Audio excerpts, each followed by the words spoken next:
పశ్చిమాసియాలో ఉద్రిక్తత పరిస్థితులతో అంతర్జాతీయంగా ఇంధన ధరలు మండిపోతున్నాయి.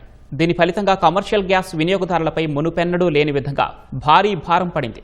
19 కిలోల కమర్షియల్ ఎల్పీజీ సిలిండర్ ధరను ఏకంగా 993 రూపాయల మేర పెంచుతూ చమురు సంస్థలు నిర్ణయం తీసుకున్నాయి.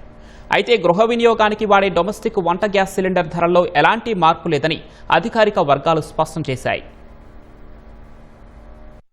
దేశంలో వాణిజ్య గ్యాస్ సిలిండర్ వినియోగదారులకు చమురు సంస్థలు భారీ షాక్ ఇచ్చాయి. 19 కిలోల వాణిజ్య సిలిండర్ ధరను ఏకంగా 993 రూపాయల మేర పెంచుతున్నట్లు ప్రకటించాయి. ఇవాల్టి నుంచి ఈ పెంపు అమల్లోకి వచ్చింది. దీంతో వరుసగా మూడో నెల కూడా కమర్షియల్ గ్యాస్ సిలిండర్ ధరలు పెరిగాయి. తాజా పెంపుతో ఢిల్లీలో 19 కిలోల కమర్షియల్ సిలిండర్ ధర గతంలో ఉన్న 2078 రూపాయల 50 పైసల నుంచి రికార్డు స్థాయిలో 3071 రూపాయల 50 పైసలకి చేరుకుంది. హైదరాబాద్లో ఆ ధర 3315 రూపాయలకు చేరింది. చరిత్రలో ఒకేసారి ఈ స్థాయిలో గ్యాస్ ధర పెరగడం ఇదే తొలిసారని నిపుణులు చెబుతున్నారు. దీనివల్ల హోటళ్లు, రెస్టారెంట్ల నిర్వాహకులపై తీవ్ర ప్రభావం పడనుంది.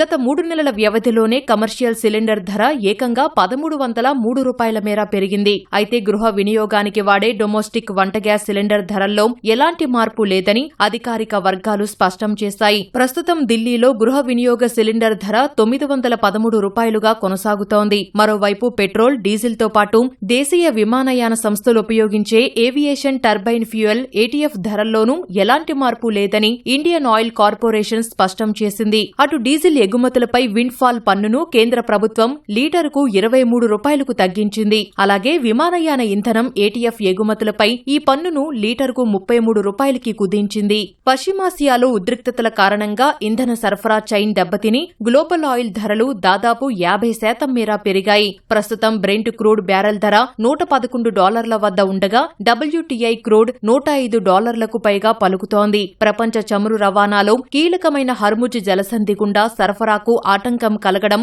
చమురు ధరల పెరుగుదలకు కారణంగా తెలుస్తోంది. చమురు ఉత్పత్తి దేశాల కూటమి OPEC నుంచి బయటకు రావాలని UAE నిర్ణయించుకోవడం మరో కారణంగా భావిస్తున్నారు.